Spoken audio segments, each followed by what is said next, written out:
Muito boa tarde a todas as pessoas presentes. Vamos dar início à quinta sessão deste ciclo de conferências no âmbito dos temas éticos da contemporaneidade e que chamamos, ou que demos como título, um tema, um texto, uma autora, e cujo objetivo é, no fundo, debater questões da atualidade, questões éticas da atualidade, mas chamando para o debate textos de filósofas ou afins, textos de mulheres que trabalharam questões éticas da contemporaneidade. Este, para além de ser o quinto, para além de ser a quinta sessão, é também a penúltima sessão. A última sessão vai ser no próximo dia 6 de e, nessa altura, só terá uma interveniente, que é a Adela Cortina, que vai falar do seu último livro.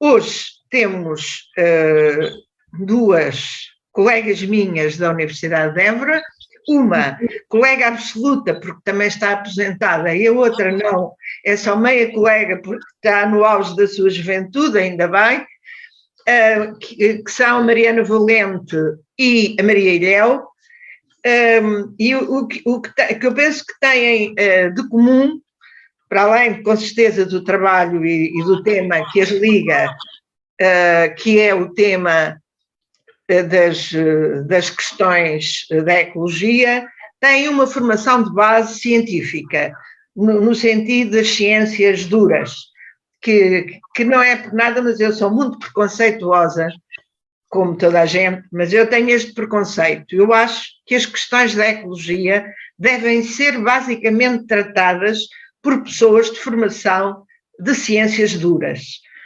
porque nós, das humanidades, depois podemos bordar algumas coisas por cima, mas sem essa base científica, eu acho que fica tudo um bocadinho no ar, e, portanto, fico muito contente por hoje termos duas palestrantes de formação científica dura. A Mariana é de Física, a Maria Ilhéu é de Engenharia, embora depois tenham enverdado por doutoramentos mais alargados. A Mariana por um doutoramento em Ciências de Educação, nomeadamente no ensino da Física e no ensino das Ciências, e a Maria Ilhéu num doutoramento já em Ecologia. Nós aqui não fazemos uma grande apresentação das pessoas, fazemos só assim uma apresentação, digamos, que enquadre aquilo que as pessoas podem eventualmente dizer, ou a linha orientadora do que as pessoas podem dizer, mas eu, em relação à Mariana Valente, tenho que dizer uma coisa. É que eu trabalhei com a Mariana Valente numa coisa que ela apaixonava, agora não sei, mas a mim ainda continua a apaixonar, que é, digamos, este recurso digital para o ensino, e nomeadamente para o ensino superior. Trabalhámos nisto, já nem me lembro há quantos anos, Mariana, há uma série deles, sei lá, há 10 ou 12 ou 15 ou mais, isso é porque eu sou muito velha, e ela não, mas também já não é nenhuma criança, e foi para mim uma experiência muito gratificante, porque me permitiu um contacto mais direto com a Mariana, que foi altamente compensador. A descoberta de uma pessoa interessante é sempre uma coisa compensadora. Eu não posso dizer a mesma coisa à Maria Ilhéu, porque nunca trabalhei com ela, mas imagino que se a Mariana e a Maria Ilhéu se conseguem trabalhar em conjunto por alguma razão ou por algum fundamento do mesmo género, é. Eu vou dar a palavra à Mariana Valente, salientando, contudo, antes de tudo, que hoje a autora é Ana Tsing. O texto tem um título muito engraçado, a segunda parte é muito engraçado, As Artes da Inclusão, ou Como é que se pode amar um cogumelo, eu acho magnífico, e o tema que as palestrantes escolheram é narrativas de mundos mais que humanos. Estou curiosíssima de vos ouvir e dou a palavra à Mariana. Penso que será esta a ordem, se não for, é como entenderem. Vai ser, vai ser. Obrigada, Fernanda, por estas palavras tão simpáticas. Também foi um prazer trabalhar com a Fernanda e também aprendi muito com a Fernanda. Obrigada por este convite para participarmos neste seminário e é com muito gosto que aqui estamos hoje. Eu vou iniciar, vou ler um pequeno texto para não me perder muito. Penso que não será um texto maçador e depois a Maria fará uma coisa mais ativa e talvez mais interessante, mas para mim foi necessária a escrita. Portanto, eu coloquei já no chat para quem quiser a referência do texto e nós escolhemos este texto para partilhar convosco, por ele ser inspirador para nós nos modos de pensar e de agir em projetos de educação para a sustentabilidade e pelo interesse que suscita com os objetivos e métodos que vai tecendo. Não sei se a Fernanda vai ficar decepcionada, mas hoje aqui as humanidades e as ciências vão estar muito em relação. Já no fim do texto, Anna Tsing escreve, e agora cito, na interseção entre as ciências da natureza e as ciências da cultura, um novo modelo está em marcha, com uma característica especial, que é o amor multiespécies. Fim de citação. E continua dizendo que precisamos de mergulhar com paixão nas vidas dos não-humanos, mergulho que até aqui mais reservado aos cientistas naturais, na condição de neles não transparecer qualquer amor. O que Anna Tsing se propõe com todos aqueles com quem trabalha e partilha gestos de conhecimento é alimentar a imaginação de todos e assim tornar possíveis novas formas de nos relacionarmos com a natureza. Estas artes da inclusão referem-se à inclusão de existências com saberes e sensibilidades diferentes. Artistas, cientistas, amadores, coletores, cozinheiros, caminheiros, que se constroem na relação com outras espécies. Neste caso, com os cogumelos e em particular com o cogumelo Matsutake, muito apreciado pelos japoneses e não só. Quase me atreveria a dizer que Anna Tsing pretende tecer micorrizas com estes saberes não hierarquizados e entrelaçados entre si e abraçando outra espécie. Na verdade, o texto começa de uma forma muito bonita, chamando a atenção para estas redes fantásticas que são as micorrizas. E diz ela: na próxima vez que passear numa floresta, olhe para baixo. Existe uma cidade por baixo dos seus pés. Se tivesse a possibilidade de descer um pouco abaixo da superfície do solo, encontrar-se-ia rodeada pela arquitetura de uma cidade feita de teias e de filamentos. Os fungos tecem essas teias na interação com as raízes das árvores, formando estruturas conjuntas de fungos e raízes, estruturas essas designadas por micorrizas.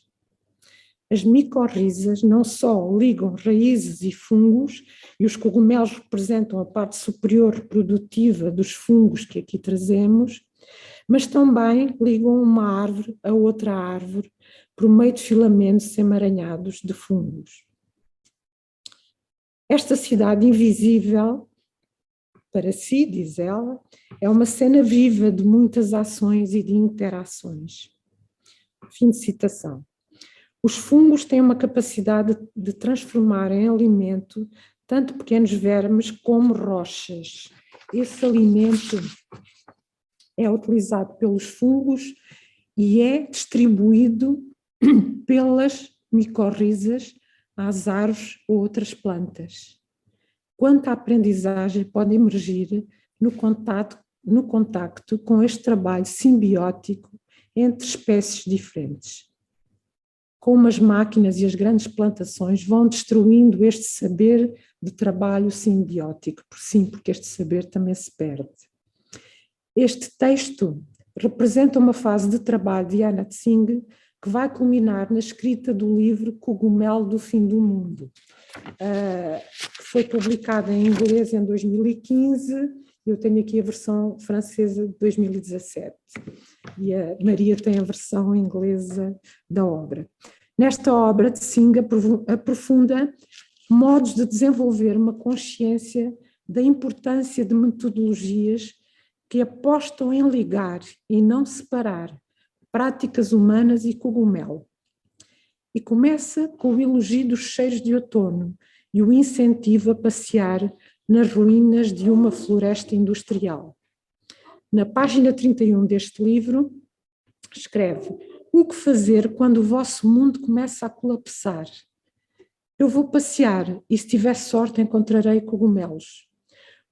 Os cogumelos emocionam-me profundamente, não somente como me emocionam as flores por causa das suas cores intensas e dos seus perfumes, mas impressionam-me muito porque surgem de forma inesperada, fazendo-me lembrar a sorte que há nestes encontros, de estar no bom lugar ao bom momento.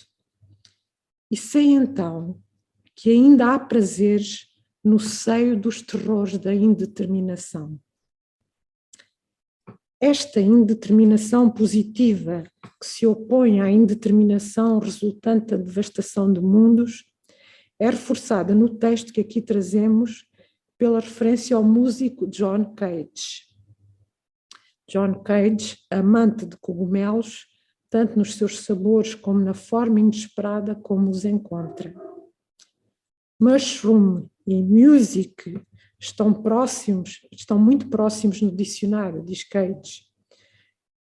Recorrendo a esta prática de encontro com os cogumelos, habitada pela indeterminação, introduz por semelhança a sua música, dizendo que a atenção aos cogumelos e a atenção aos sons na música são capacidades que se relacionam pela atenção que é necessária e pela indeterminação.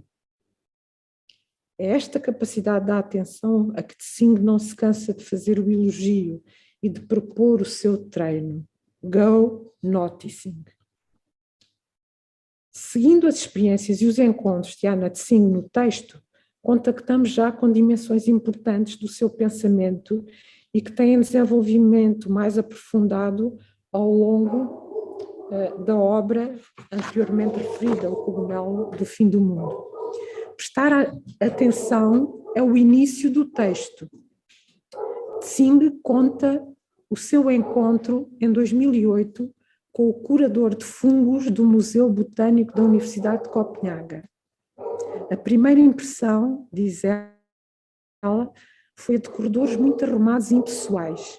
Depois começamos a abrir envelopes e a expor cogumelos secos, still talking, com os seus nomes e os nomes dos seus coletores, numa história de vida da Terra. E citação ainda: manipulando estes seres no herbário, sente-se o prazer de os nomear, e através desse nomear noticiamos a diversidade da vida.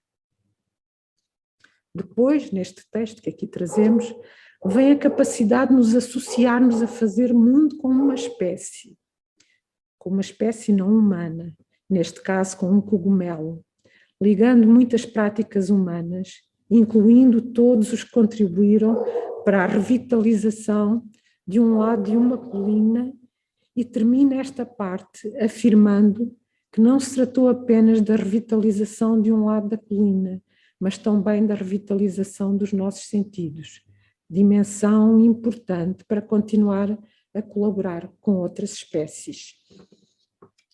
Termina o texto em apresentação com o título Amar no Tempo de Extinção, especificando quão diferentes são as espécies de amor que vai narrando a partir dos seus variados encontros e experiências. E escreve: as minhas histórias descrevem como, tomando o partido dos cogumelos, como tomar o partido dos cogumelos pode levar a projetos de construção de ciência democrática e inclusivos, de bem-estar para todos, humanos e não humanos. O reforço destas ideias está no livro Cogumelo do Fim do Mundo. E diz ela, se cedermos à sua atratividade fúngica, os cogumelos Matsutake podem incentivar uma curiosidade que considero uma primeira condição para uma sobrevivência colaborativa nestes tempos precários. E sobre o livro diz, este livro testemunha trajetos com cogumelos que me permitiram explorar a indeterminação e a precariedade, ou seja, a vida, explorar o que é a vida sem promessa de estabilidade. Estamos no outono, tal como Tsing está no início do seu livro Cogumelo do Fim do Mundo. Se passearmos pelos campos, somos surpreendidos por comunidades diversas de cogumelos. Aprender a surpreender-se com eles e guiados pelas histórias de Anna Tsing, somos capazes de ampliar o prazer dos sentidos e treinar gestos de atenção num mundo multiespécies. A atenção é um gesto muito importante para a Anna Tsing, como temos estado a ver. O que implica e qual o valor da atenção num mundo devastado? Um contraste que desde logo ela faz emergir é a prática da atenção com a desatenção ao mundo local, a quando os investimentos agroindustriais capitalistas que vão alastrando e arrasando florestas e outros ecossistemas. Mas a atenção conseguirá parar a desatenção do mundo capitalista de plantações ou outras atividades num lugar? A atenção tem de estar presente para, diz ela, para reparar nas sociabilidades interespécies de que tanto dependemos uns e outros. Enquanto excluirmos tudo o que não é humano, fazemos da sustentabilidade um conceito medíocre e estreito. Perdemos de vista o trabalho comum que deve ser realizado para viver na Terra, tanto para os humanos como para os não humanos. E fecho aspas. É só uma referência, eu e a Maria participámos com um capítulo num livro sobre sustentabilidade, em que os não humanos nunca estão presentes, a não ser no nosso texto, bem, nosso.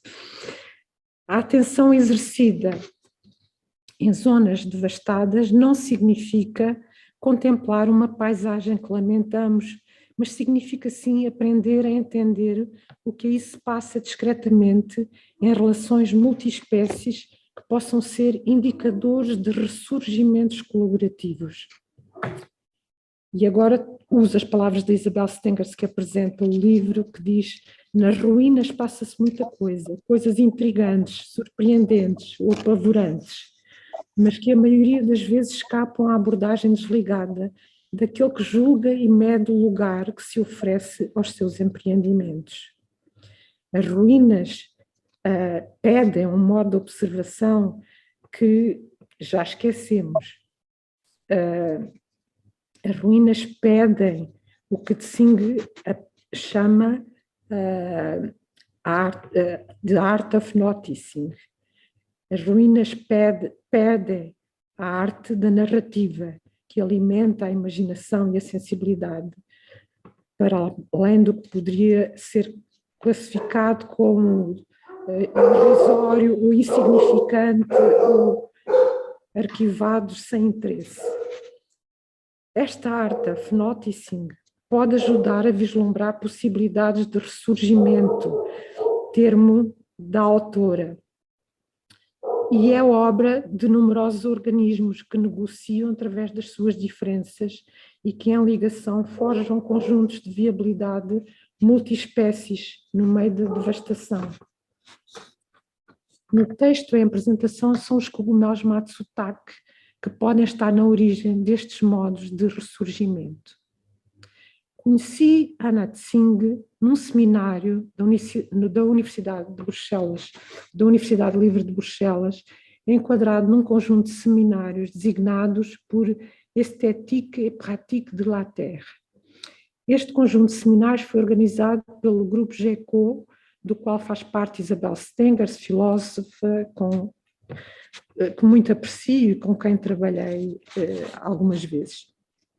E refiro este encontro porque, para além do meu primeiro contacto com esta pensadora, que é antropóloga e professora na Universidade de Santa Cruz, na Califórnia, comecei a pressentir a rede de interdependências de pensamento e de experiências entre estas várias personagens, Singh, Stengers, Vinciane Depré, Donna Haraway, inclusive o Bruno Latour e Tim Ingold.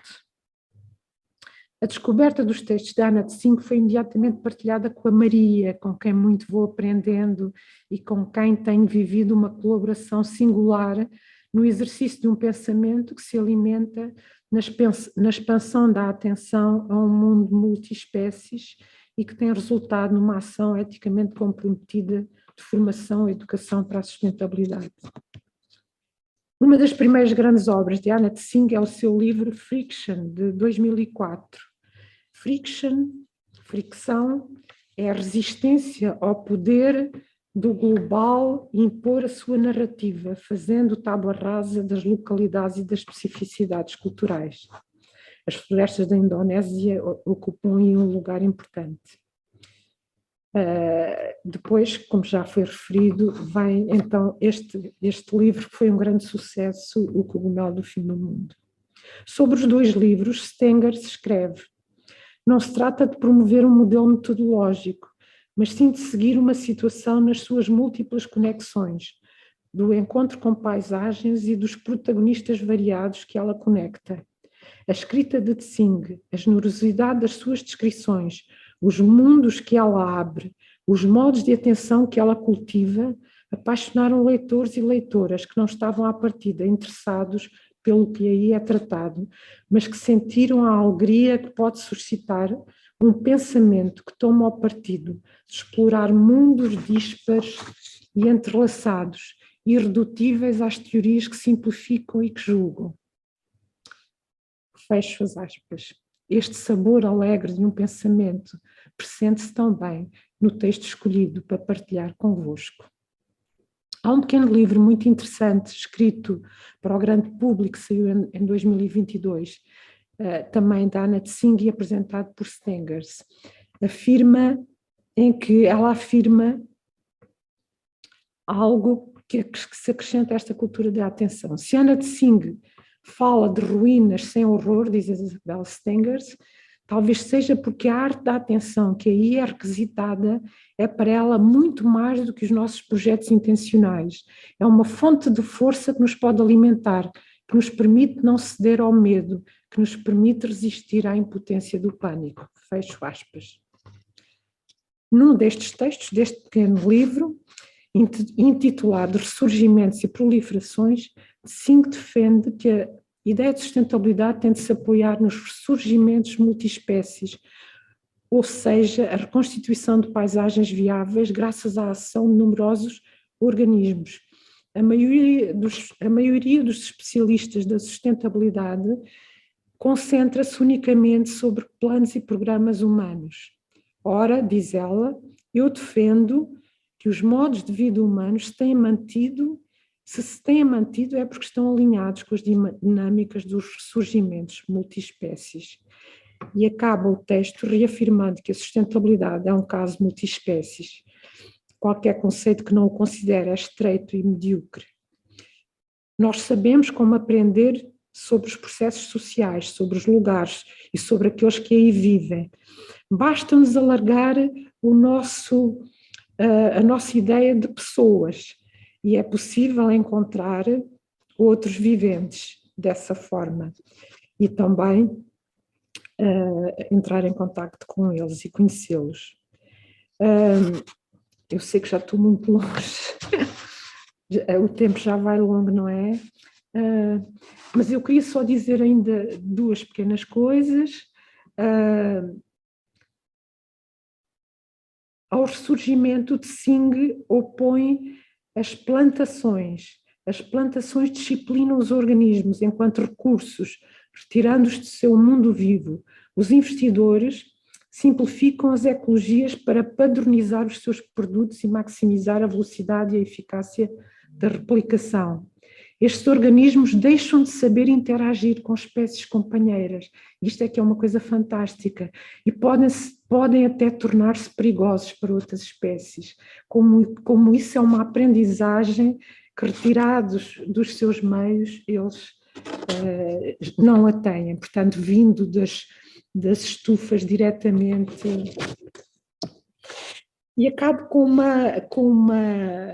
acabo, porque sei que já vou muito longa, quando Tsing, numa entrevista... Oh, Mariana, tem tempo? Tem tempo não, já são 6h30, não é? Bom, estou a ler um bocadinho à pressa, mas pronto, acho que estou a dizer o que é necessário. Porque o meu tempo era meia hora, não era? No máximo.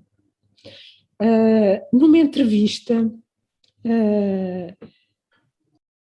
Tsing traz a ideia de sintonia, que eu acho, para mim, é uma ideia que ressoa em mim agora como física e como pessoa que se interessou pela história da ciência, porque os cientistas, os físicos românticos, tinham um modo de trabalhar diferente, que era este de querer entrar em sintonia com a natureza. Portanto, uma experiência não bastava, era preciso multiplicar muitas experiências, porque a realidade era bem mais complexa do que as universalidades do Newton. E, portanto, talvez por isso, e talvez porque cientistas como Ørsted, que em 1820, influenciados por esta ideia de entrar em sintonia, escreveu um paper em que descrevia um conjunto enorme de 60 experiências, e que nos manuais escolares a referência a Ørsted vem com poucas palavras e apenas com uma experiência, como se aquela experiência dissesse o que ele disse. Pronto, mas isto foi só um à parte, porque a sintonia foi sempre uma coisa que me ligou um bocadinho, esteve sempre presente na minha vida. E, portanto, a sintonia, diz Tsing, agora nesta perspectiva, é uma forma de amor, ou pelo menos de compromisso, de responsabilidade, de cuidado, de atenção. Aprender a cheirar o cogumelo Matsutake proporciona-me esse momento de sintonização, onde ele entra no meu mundo, na minha vida. Agora habitamos juntos e vivemos um com o outro de uma forma que não existia antes. Quando as raízes das árvores estão em sintonia por meio de suas próprias sensibilidades químicas, uma espécie de cheiro com os fungos denuncia mutualismos entre si, e isso é uma forma de convivência. Não quer dizer que seja feliz para sempre e que tudo se apoie, mas este tipo de vida em comum é uma aprendizagem para todos. Uma grande parte das práticas civilizacionais humanas dos últimos 2 séculos tem sido sobre não prestar atenção. Portanto, ela, neste pequeno livro, que eu referi há pouco, das proliferações, portanto, ela interroga-se sobre, quer dizer, e uma coisa que eu não sabia é que os freixos estão a ser devastados na Europa, porque são importados de estufas que vêm da Ásia, que trazendo organismos com eles que não são favoráveis e que se têm espalhado pela Europa. Eu aqui ainda vivo numa zona onde há muitos freixos e, portanto, estou contente que eles permaneçam, mas não sei se não serão um dia também apanhados. Mas o que eu achei interessante foi esta ideia de nós juntamos um conjunto de árvores que vêm de estufas e que é como se elas, pronto, nunca aprenderam esta colaboração e esta forma de partilha de alimentos que é feita através dos fungos e de tudo isto que eu fui dizendo ao longo desta meia hora. Peço desculpa, porque também acho que é difícil manter uma atenção assim muito tempo. Obrigada, Mariana, por esse caminhar e por essa partilha através da sua própria leitura de uma autora que eu não conhecia, devo dizer, fiquei com curiosidade de conhecer, e agora dava a palavra à Maria, que já disse, tem uma formação inicial de engenheira zootécnica e um doutoramento em ecologia, e hoje pertence ao Departamento da Paisagem, do Ambiente e do Ordenamento da Universidade de Évora. Maria, ficamos a aguardar a sua exposição. Muito obrigada, eu agradeço, tal como a Mariana, o convite para estar aqui, a oportunidade de fazer estas partilhas, e obviamente que assumindo-me quase como uma multiespécies, uma vez que estou assim a tentar reunir tantas áreas diferentes e aqui a falar com um grupo de pessoas que de facto têm muito mais conhecimento que eu nas matérias que estamos aqui a falar hoje. Portanto, eu trago uma visão muito, muito particular, que é muito partilhada com a Mariana, e agradeço muito o belo texto que ela introduziu e que tem muito o tom do trabalho que nós vimos a realizar, mas são as palavras dela. E eu começaria por dizer que a leitura que eu trago aqui deste texto é uma leitura muito mixigenada, ou seja, é muito pouco pura, é muito contaminada, e é muito contaminada por muitas razões e por muitos seres, por muitas vozes, por muitos elementos. E desde logo é muito contaminada pela leitura também do livro da Anna Tsing, o The Mushroom at the End of the World, e por muitos outros autores que interpenetramos e que encarnamos de facto nestas leituras que não se podem constituir como puras.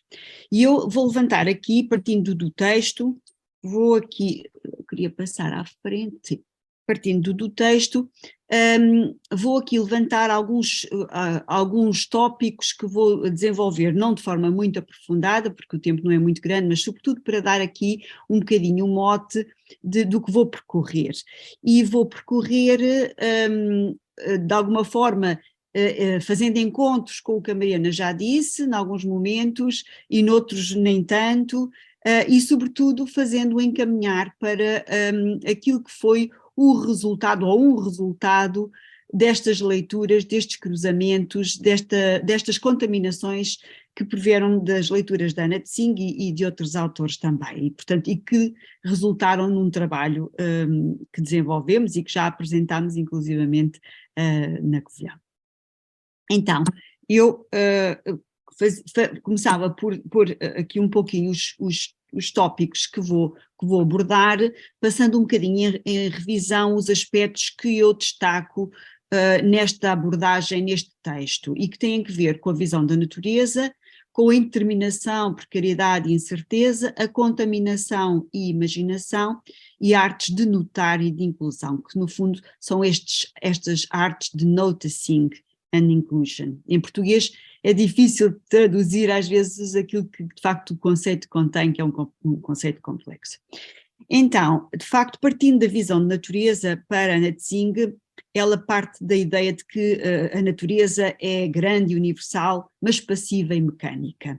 E é uma natureza separada do mundo. E aquilo que ela nos propõe é dedicar-se a uma narrativa em que se coloca a natureza, que designa como terceira natureza, que é aquela que temos que viver para além do capitalismo, num lugar e num tempo ecocêntrico, dinâmico e simpoético. E esta palavra, que está muito relacionada também com a simbiose, não é? Com este elemento, é uma palavra que deriva de simpoesis, que significa fazer com, e que nos remete para o complexo, para o dinâmico, para o situado, com a companhia de mundos. É uma palavra dedicada ao fazer mundo, worldling, dito por Donna Haraway, e projetos de fazer mundo, nas palavras de Anna Tsing. Portanto, é um mundo multiespécies, é um fazer mundo com multiespécies. E, de facto, nós vivemos num mundo multiespécies. É matéria de facto, mas não é matéria de preocupação, recorrendo um pouco ao Matter of Care do Bruno Latour, e tampouco é matéria de cuidado, frequentemente. Então, este mundo de facto é um mundo hoje de grande interminação, de precariedade global e de incerteza. Este mundo em que vivemos em crise de incertezas quanto ao futuro, um futuro comprometido com as ruínas do modelo de desenvolvimento associado ao progresso. E Ana Tsing não faz cerimónias em apontar o dedo ao capitalismo e aos seus produtos de ilusão de estabilidade e ruína. Olhamos ainda para a incerteza, diz ela, como algo excepcional e não como o que é comum e hoje totalmente generalizado, tanto do ponto de vista ambiental como social e económico. A própria ciência, e isto já digo eu, está obcecada em prever o futuro com modelos matemáticos, estatísticos altamente sofisticados num exercício absurdo perante um mundo cada vez mais imprevisível. Neste mundo somos todos vulneráveis, humanos e mais que humanos. Segundo Ana Tsing, a precariedade é a condição de ser vulnerável aos outros, aos fenómenos. Mas os encontros imprevisíveis também nos podem transformar. Para Ana Tsing, os encontros com cogumelos, particularmente o Matsutake, que ocorrem de forma imprevisível em ambientes, tendencialmente florestas, degradados pela ação humana, são a oportunidade para aprendermos a coexistir com as ruínas do nosso tempo.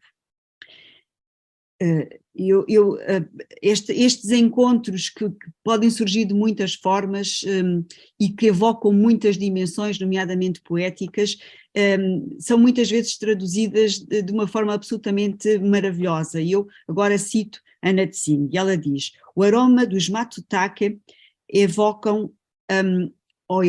a tristeza do fim do verão abundante, mas encerra também as sensibilidades intensas do outono. Estas sensibilidades são recursos para vivermos com perturbações e as ruínas do progresso e imaginarmos outras possibilidades de fazer mundo. Este fazer mundo passará por contaminação e imaginação. Para Ana Tsing, a contaminação é um processo de transformação resultante de encontros.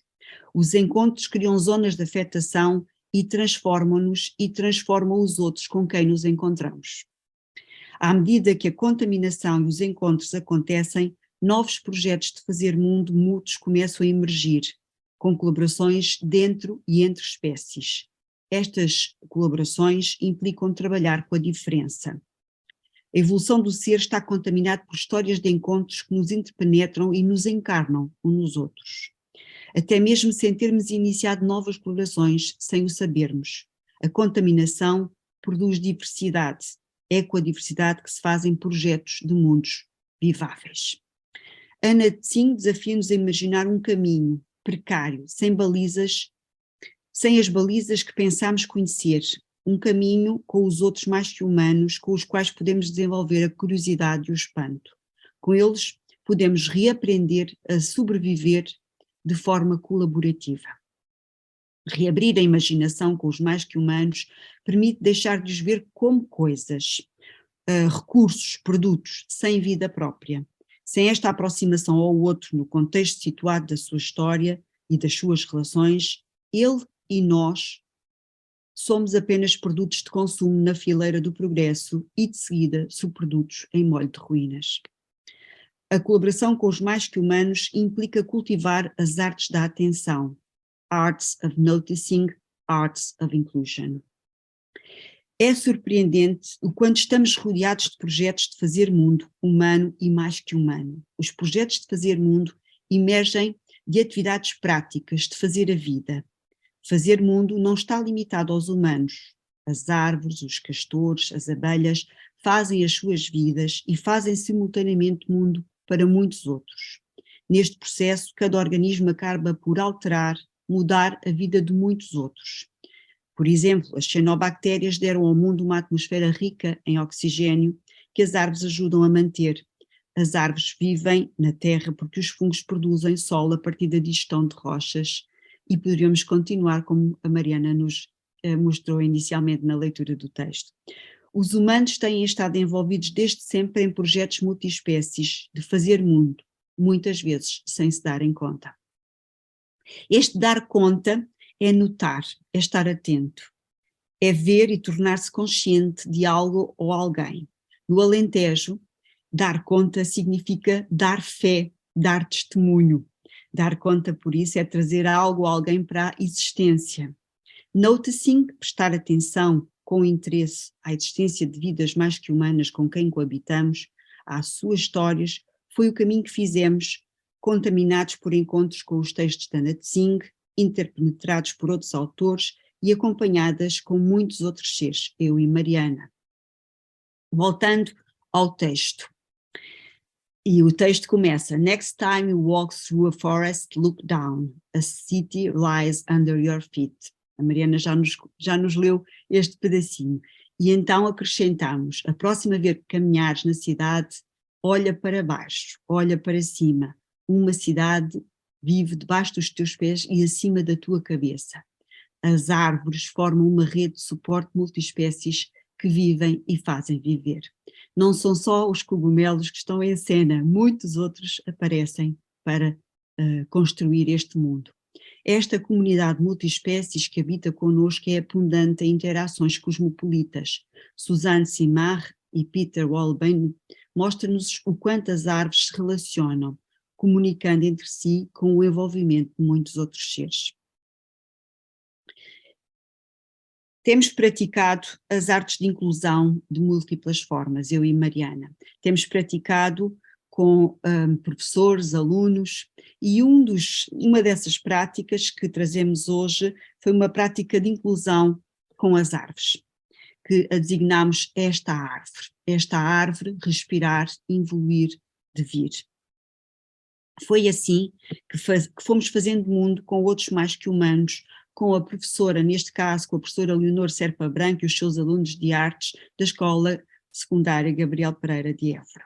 Lendo o texto de Anna Tsing, escutando o podcast de Lídia Jorge sobre o tempo das árvores, vendo o documentário Árvores Inteligentes com Suzanne Simard e Peter Wolbiden, prestando atenção, recuperando e reparando, imaginando. Cada um fez encontros com uma árvore, esta árvore deu conta da sua história, da sua vida, foi contaminado e contaminando com ela esta árvore. Fomos experimentando sentires, pensamentos, modos de coabitar criativos, modos de ligação transformadores. As nossas experiências com esta árvore têm a subjacente uma prática inspirada no empirismo delicado de Goethe, que temos praticado nos últimos anos e que está agora contaminado por muitas outras vozes. O tempo da vivência, de todas as vivências que no âmbito deste projeto Fazer Mundo, inscreveu-se em papel, que outrora foi corpo de árvore, inscreveu-se individualmente no diário gráfico dos estudantes, através de narrações verbais e visuais, e inscreveu-se coletivamente no digital que aqui partilhamos. Nestas folhas de nexo que foram construídas com tudo o que fomos experimentando com os estudantes nas suas relações com cada uma das aves que foram visitando continuadamente, prestando atenção, cultivando esta arte do noticing e da inclusão.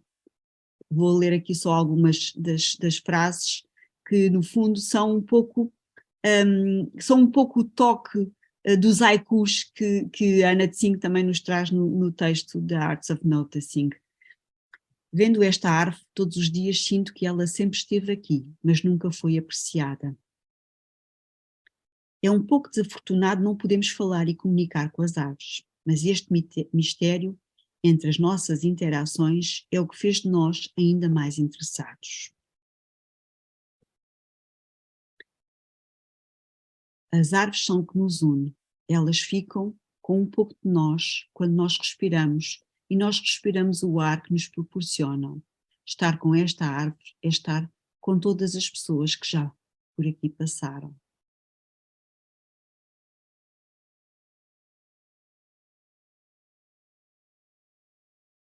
Espero que esta árvore sinta uma conexão comigo, como senti uma conexão com ela.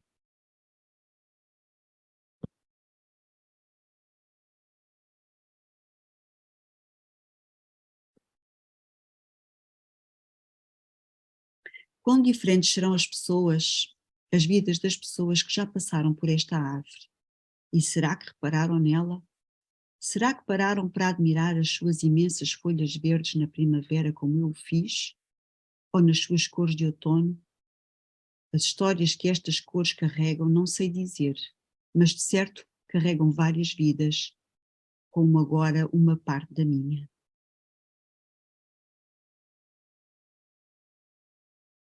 Cada dia é uma transformação, é mais uma folhinha que nasce e mais uma que cai. É mais um ramo que se levanta e outro que se ramifica, e é até mais um ser que habita. As folhas de nexos que apresentamos dão-nos conta de encontros que transformam, da abertura à imaginação que permite ver o outro mais que humano como um ser em relação. Nesta experiência narrativa, educativa, que faz o diálogo com as artes do noticing de Anna Tsing, o parentesco entre humanos e as aves foi-se instalando, mas a evolução precisa da prática do envolvimento e da transformação mútua. A valorização do mundo mais que humano pelos estudantes continuará a afetar as suas vidas? Há indícios que vão nesse sentido. Acreditamos que o interesse pelas aves, por esta árvore, ficou ativo e está em devir. Quase todos os estudantes começaram a percepcionar um mundo que antes não estava presente nas suas vidas e que alterou as suas mundividências. Isso aconteceu porque cultivamos a arte do noticing, a arte da inclusão, a inclusão destas árvores. Todos os elementos que foram forjados como composto, sementes, frutos, ramagens para dar corpo a esta árvore, foram potenciando fluxos de conexão que alimentam projetos de fazer mundo multiespécies. E assim termino, agradecendo muito uma vez mais todos os presentes a atenção. Obrigada a ambas, e ainda por cima com estas visões que se completam e não repetem, portanto, chamando a atenção para perspectivas diferentes do que está em jogo. Estou aqui a chover de perguntas, mas vou dar a palavra à Assembleia e espero que peçam a palavra. Eu espero ver quem é que está a pedir a palavra.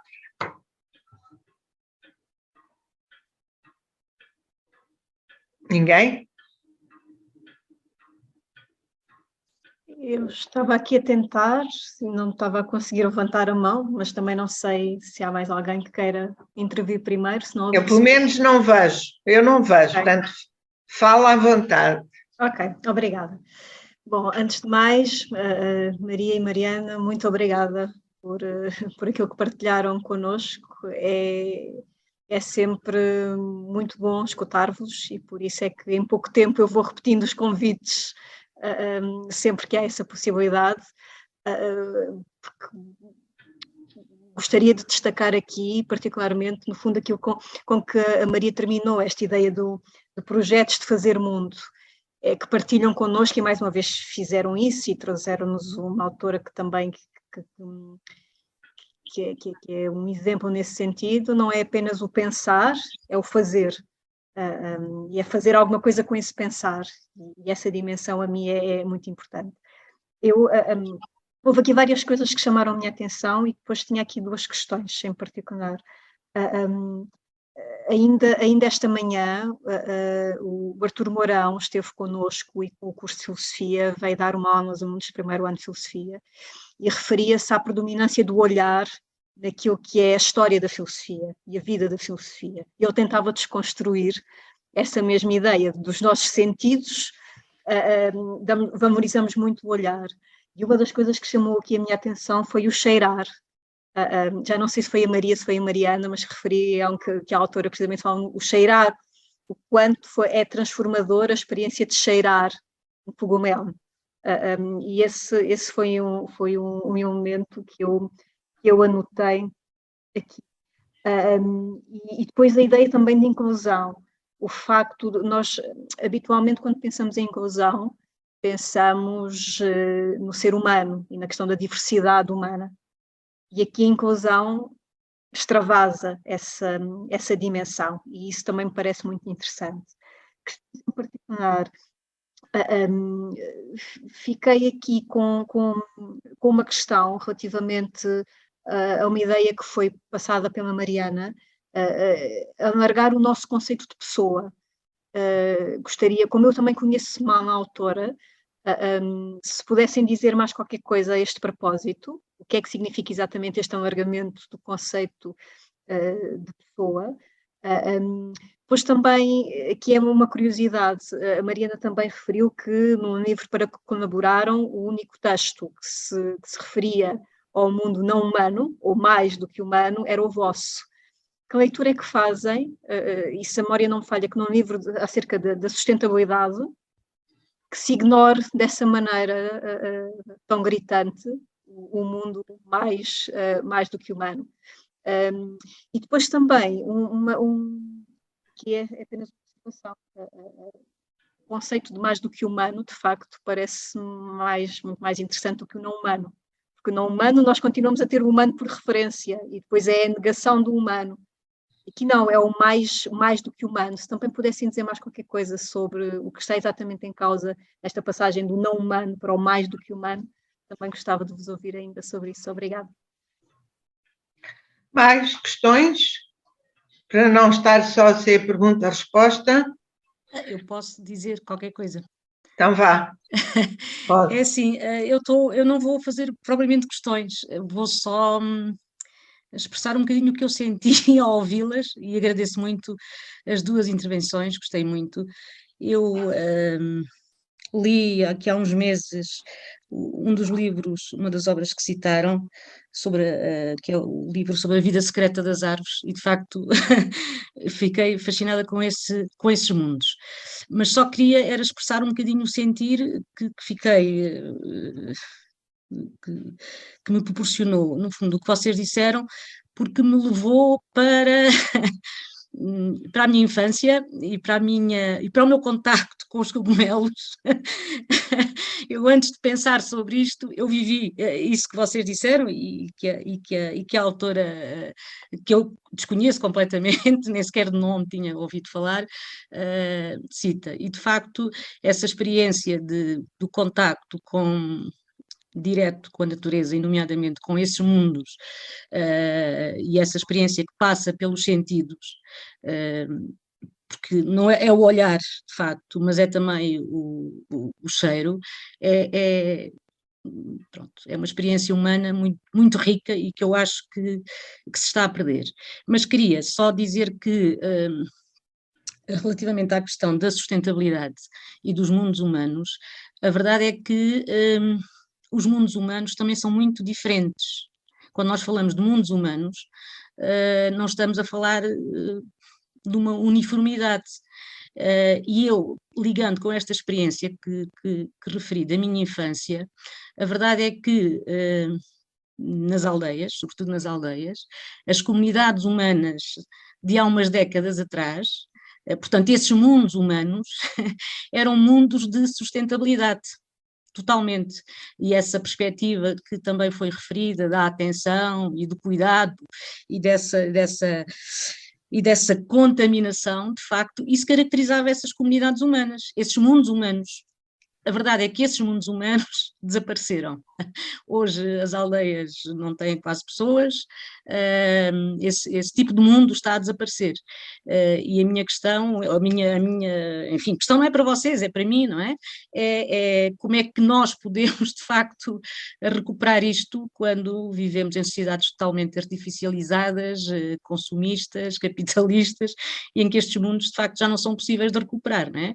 E eu, pronto, tenho muita dificuldade em encontrar, em termos práticos, não em termos teóricos, uma saída para isto.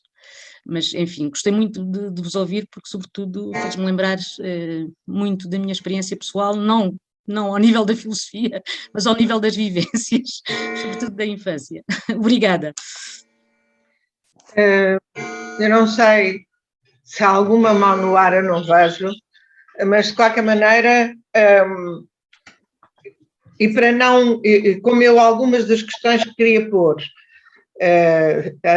pelo menos uma delas a Leonor já pôs, e a Cel pôs outra tangencialmente, eu já agora aproveito para pôr sobre, primeiro, dizer que achei muito interessante, reiterar que achei muito interessante a forma como vocês apresentaram ao autor as suas ideias e também como se completaram, também como deram conta de uma certa efetivação disso que são perspectivas teóricas ou perspectivas teóricas e de alguma maneira ideais, não é?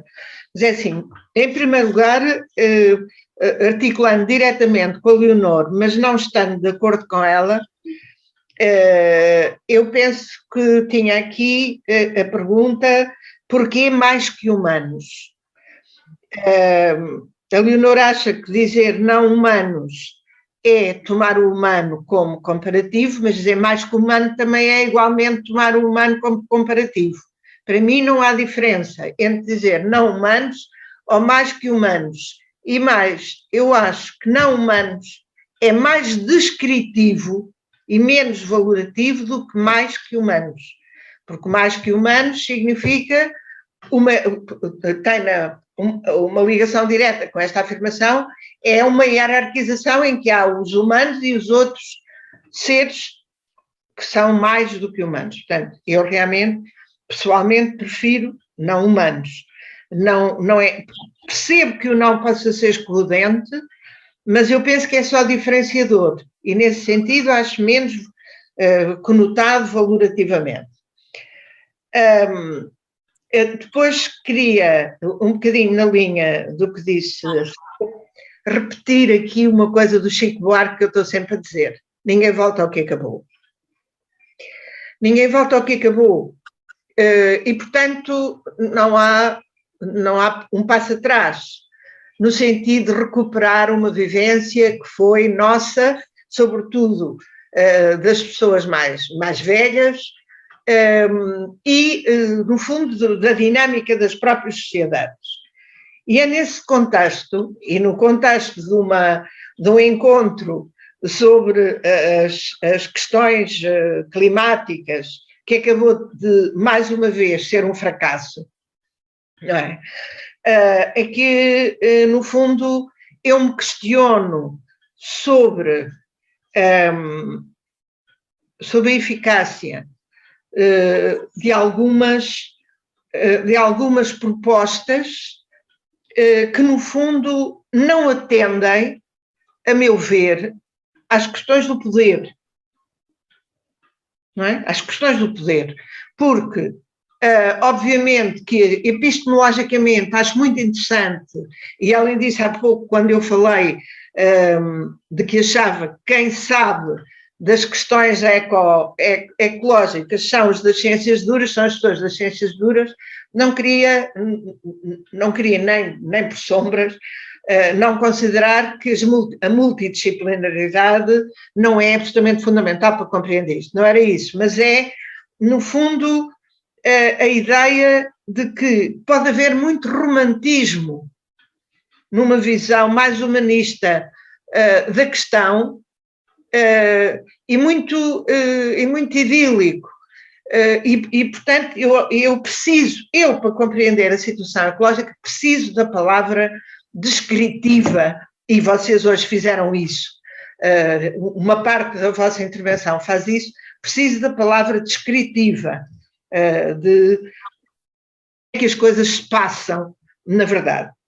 Portanto, esta ideia de uma proposta meramente epistemológica que não tenha em conta as questões do poder, eu penso que tem tendência a uma marginalização absoluta, não é?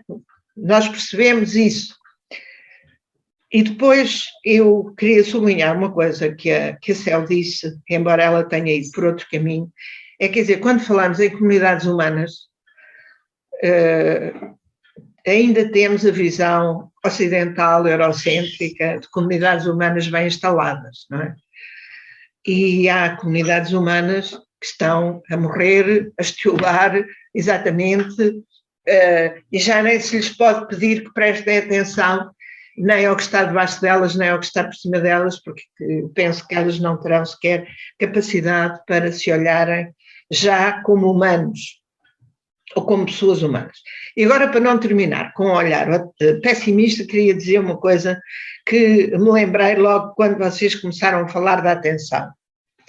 Há uma filósofa que, como todas as mulheres filósofas, está relegada para segundo plano ou para terceiro plano, que é a Simone Weil, e que o Camus considerava uma das mentes mais ilustres do seu tempo e mais clarividentes do seu tempo, que é realmente uma mulher para quem a questão da atenção é central, não só na compreensão da realidade, mas na compreensão de si próprio, de si própria e na sua instalação no mundo. Portanto, esta recuperação da ideia de atenção, e que na altura não estava sequer ligada a uma ideia hoje muito vulgarizada, que é a ideia do cuidado, mas é a questão da atenção também como concentração, como é que eu ia dizer, focagem, como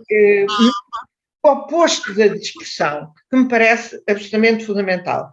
E depois também, já agora, falar noutra filósofa, essa mais badalada, que é Judith Butler, e que, para quem a precariedade é o ponto definidor da humanidade. Para chamar a atenção para uma questão de que as comunidades humanas são todas muito diferentes. Aliás, ela tem um livro magnífico que se chama Vidas Precárias e Marcos de Guerra, são dois, claro, e em que chama exatamente a atenção para o facto de nem todas as vidas humanas terem o mesmo direito a serem choradas e a serem reconhecidas como vidas e, portanto, como não são reconhecidas como vidas enquanto viventes, no fundo, quando morrem, também não têm importância nenhuma. E ela ela escreve estas duas obras no contexto das Torres Gêmeas e do ataque às Torres Gêmeas, no fundo para denunciar que a precariedade está geograficamente distribuída de maneira absolutamente desigual e que há grupos humanos que não são mais do que humanos, nem são não humanos, são mesmo inumanos e tratados como não humanos, exatamente. Pronto, mas foi muito interessante esta ideia de Simone Weil da atenção, não é? A atenção como essa capacidade de despertar, não é?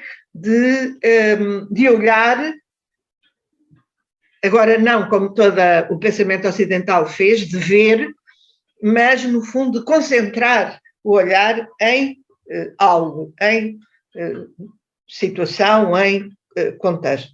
E mais uma vez, muito obrigada. Espero que alguém tenha aquecido e queira falar, ou não? Mas eu não percebo, mas há aí uma gente que agora está muito passiva. Já estamos aqui cheio de gente e nada. Eu tenho coisas no chat, mas é assim, eu não consigo ler o chat. Se estão perguntas no chat, eu pedia a quem as escreveu lá que as faça oralmente. Porque eu não consigo... Não são perguntas, Fernanda, pessoas que já estiveram e que entretanto tiveram que sair e que agradecem e dizem que vão sair. Muito bem, então não há nenhuma pergunta. Então sim, eu dou-vos a palavra outra vez, Mariana e Ana. E Maria, desculpe. Queres começar tu, Mariana? Podes começar tu. Não quero especialmente começar, não sei se tu... Pois, tudo o que foi dito é muito interessante, não é? Esta questão do humano e mais que humano e não humano, vamos encontrar perspectivas diferentes em autoras diferentes. Eu gosto de dizer mais que gosto de incluir os humanos nos mais que humanos, portanto, eu gosto de dizer qualquer coisa em mundos mais que humanos, portanto, tem os humanos e os mais e outros, mas a Donna Haraway quis ultrapassar, aqui não é uma questão de hierarquia, penso eu, quer dizer, não é mesmo uma questão de hierarquia, ela queria incluir nestes mais que humanos coisas tão diferentes como bactérias, tecnologias e seres viventes, portanto, e não era na perspectiva, eu já pensei muito como é que se deveria dizer em português, não era na perspectiva de dizer que é mais do que um humano, é na perspectiva de não fazer essa dicotomia, não é? Portanto, humanos e não humanos, mas nos mais que humanos está incluída muita coisa, não é só, nem são só as espécies, não são só, não sei, Maria, como só seres vivos, não é? Não são só seres vivos nesse sentido, o orgânico, não é? Por um lado é essa necessidade de ultrapassar a bifurcação, não é? Que tem sido uma tónica importante na linha do ecofeminismo, não é?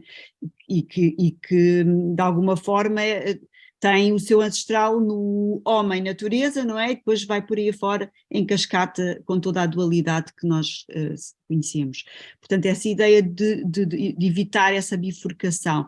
E por outro lado, neste mais que humano, que também inclui o humano, estão também outros seres, outros entes, não é? Que pode ser um rio, pode ser uma montanha, pode ser tudo aquilo que de alguma forma, mesmo não sendo ser vivo, tem vida neste planeta.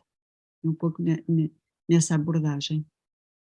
Mas não é uniforme, não é? De facto, há os diferentes autoras neste caso, têm perspectivas diferentes e há mais recurso a uma forma numas e mais noutras, sim. Eu acho que ligava também esta questão dos não humanos, mais que humanos, também com esta ideia de pessoa, não é?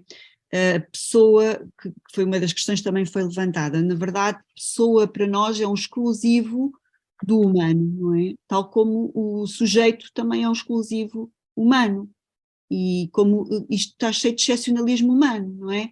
Então, esta ideia de se uma árvore é um sujeito, se é um sujeito de relação, ele também pode ser uma pessoa, no sentido em que nós podemos atribuir-lhe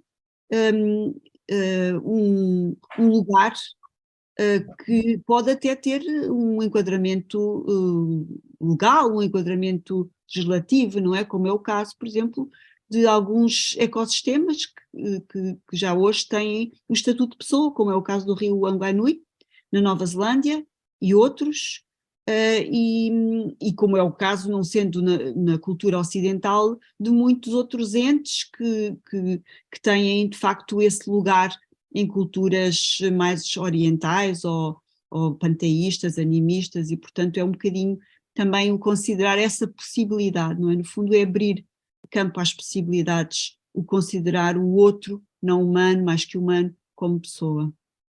Exato, e é essa a perspectiva de Singh, no sentido de construção de narrativas estendidas a outros seres que, no fundo, são pessoas como sujeitos, no fundo, é muito nessa perspectiva. Só queria acrescentar que a Anna de Singh percorre o mundo, ela percorre o mundo em termos de estar com pessoas com conhecimentos tão diversos, muito diversos, está com cientistas, está com pessoas que estão a querer proteger um lugar, ela escolhe os mundos mais devastados, portanto, para ver como é que isso pode organizar. Estou de acordo que o poder, sem o poder não conseguimos salvar o planeta, mas como é que em cada lugar se conseguem juntar saberes e sensibilidades tão diversas que contribuem, nomeadamente ela neste texto fala da experiência do ressurgimento de uma parte de uma colina que estava devastada a partir do cogumelo, porque o cogumelo tem essa capacidade, o Matsutake tem essa possibilidade de ajudar outros seres que estão a querer emergir, a desenvolver-se, e, portanto, ela é pensadora, mas é coletora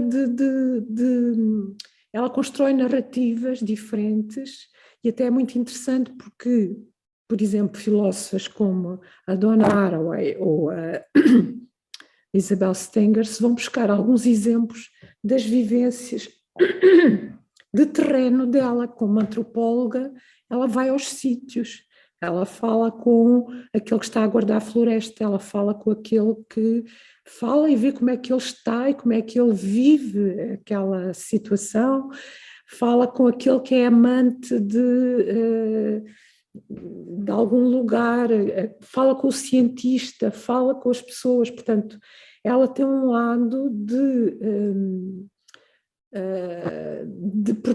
ela percorre o mundo de les a les, e de facto depois constrói estas narrativas que, como a Isabel Stengers diz, juntam protagonistas muito diferentes e que colaboram, e essa aprendizagem da colaboração e a desaprendizagem da colaboração, como ela refere para algumas plantas que já perderam isso,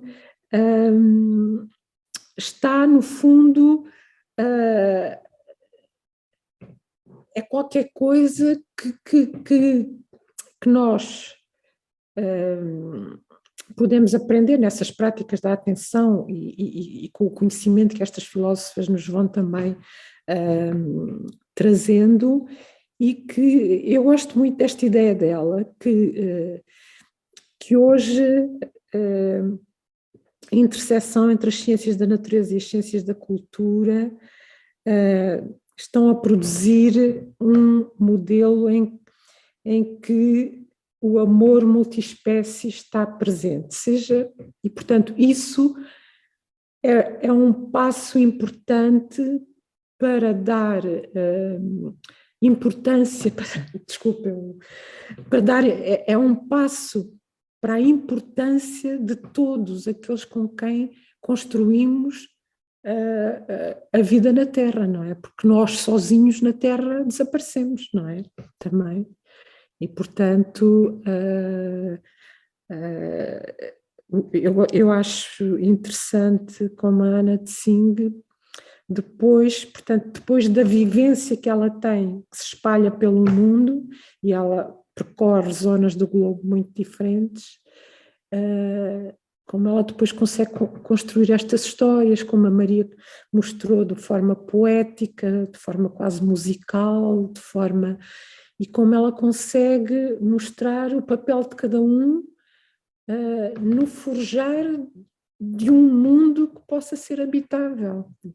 Nomeadamente, ela anda pelas ruínas, é mais pelas ruínas que ela anda. Portanto, pelas ruínas aqui de seres não humanos, não é? Porque também precisam da nossa... Posso... Maria, tens o microfone desligado. Sim. Gostava de voltar um bocadinho aqui à questão dos mundos humanos serem muito diferentes e muito heterogéneos.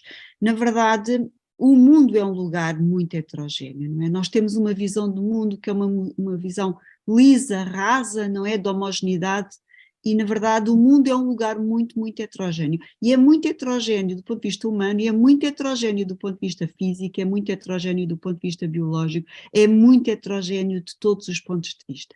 E isso é algo com o qual nós temos que aprender como fonte de inspiração para percebermos de facto esta complexidade, porque também sabemos todos que a complexidade ela existe, mas dificilmente trabalhamos com ela, não é? É muito difícil de abordar e de lidar com a complexidade, mas ter este ponto de partida que o mundo é um lugar muito heterogéneo de muitos pontos de vista é fundamental, e portanto não há outra vez excepcionalidade para o humano. A heterogeneidade existe per si, a complexidade existe per si no mundo neste planeta. E é essa complexidade que é o devir da evolução do próprio planeta, não é? Essa complexidade decida a partir de processos evolutivos com muitas espécies, com muitas formas de vida muito diferentes, que se interligam, que se intercruzam, que conflituam e que têm ao mesmo tempo simbioses, não é? Tudo isto é fazer mundo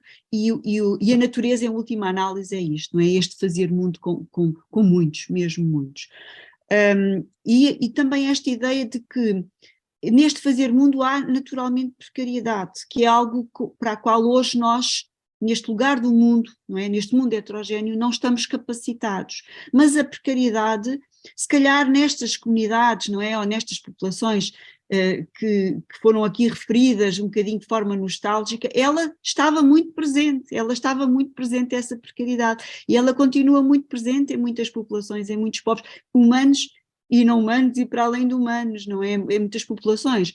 E talvez esse seja um aspecto a considerar e que a Ana de Sinho também traz, não é? Nós também temos que viver com esta precariedade, não no sentido de uma submissão ou de uma subjugação a poderes, não é? Que nos põem vulneráveis, mas o perceber o quão a vulnerabilidade também pode ser algo para percebermos a sustentabilidade, não é? E sobretudo, o sairmos do conforto que já nem sequer estamos em condição de abdicarmos, não é? E nenhum de nós aqui está em posição de dizer eu sou ou eu não estou, não é? Todos nós estamos implicados neste conforto.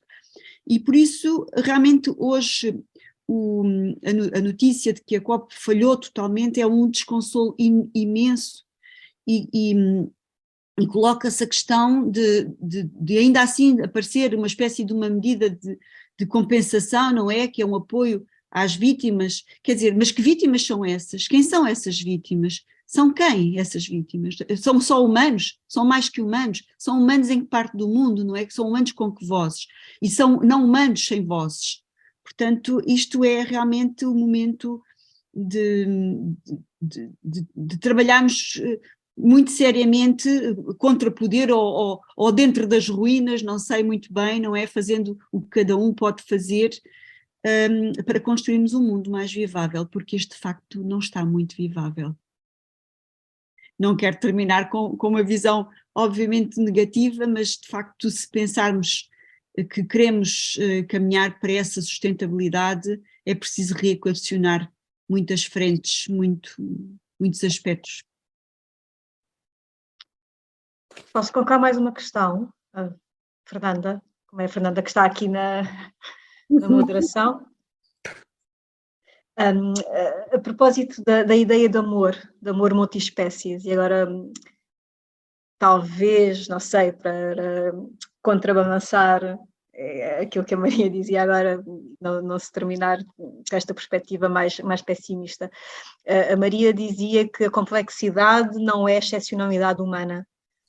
E este amor também não será especificamente humano, porque eu estava a pensar se neste caso o conceito, porque este amor multiespécies, de uma forma muito fácil, nós podemos entendê-lo na direção do humano para outras espécies.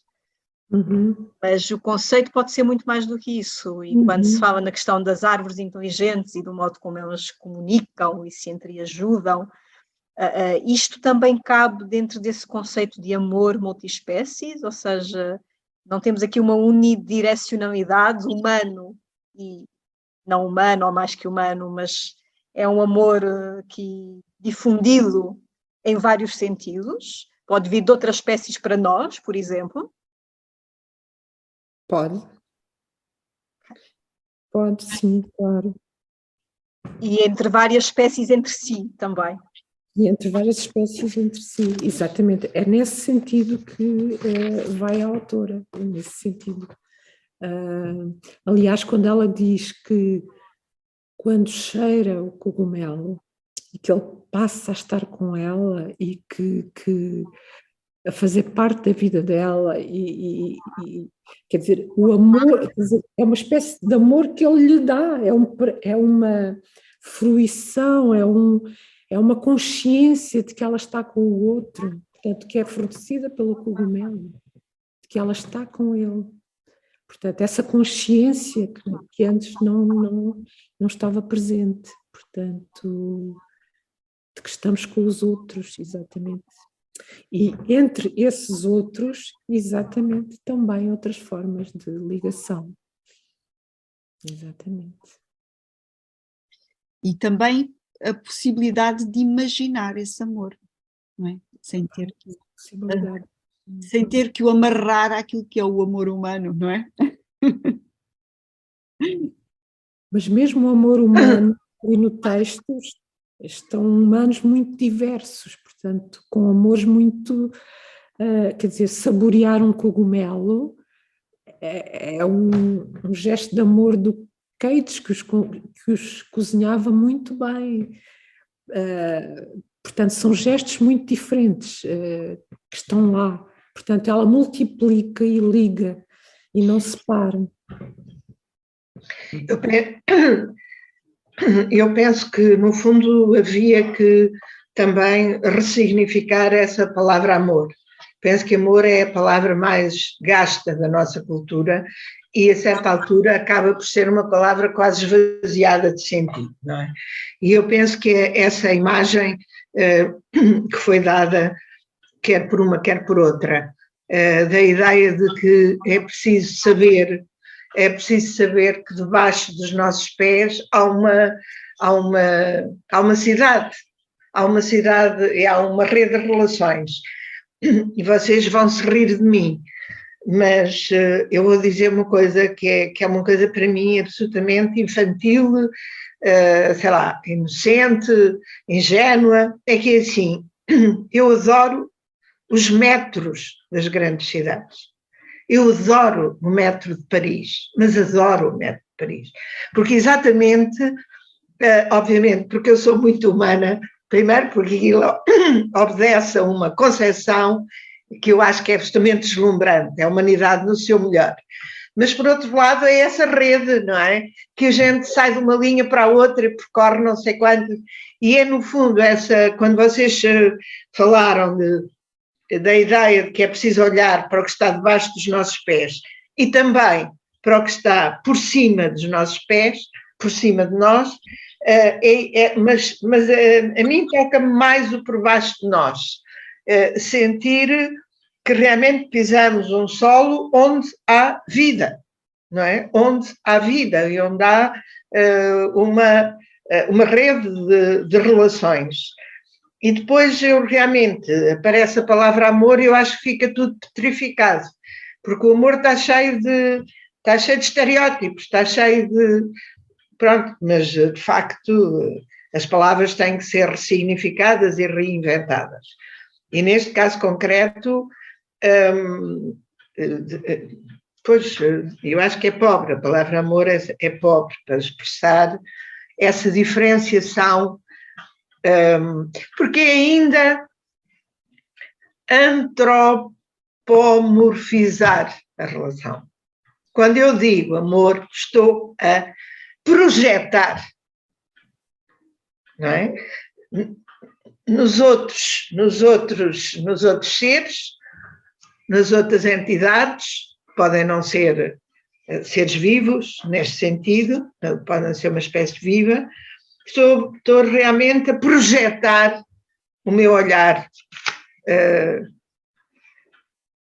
e se calhar porque não sei fazer outra coisa, mas o que eu tenho é que ter consciência que isto é uma projeção. Eu estou a apoderar-me da descrição desse mundo. Eu estou a apoderar-me da caracterização das relações desse mundo. Quando falo de amor, não é? Por exemplo, mas não é só quando falo de amor, mas quando falo de amor, muito especialmente. É uma ligação e é um interesse por essas ligações, no fundo. São ligações que são relevantes e que têm muita importância, no fundo, se poderemos pôr nesses termos. Mas é uma ideia de, por exemplo, nós quando trabalhamos neste projeto que a Maria descreveu, muito de ter consciência de o que é estar com uma árvore, o que é respirar aquilo que ela nos dá e que nós lhe damos para ela respirar. Portanto, essas trocas, que estamos em relação. E essa consciência é o princípio de algum...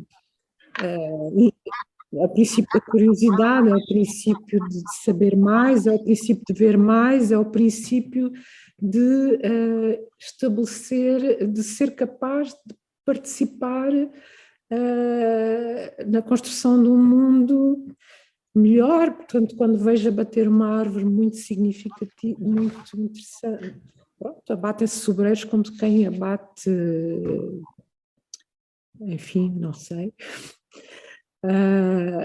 E não há essa ligação, não há esse amor por um sobreiro.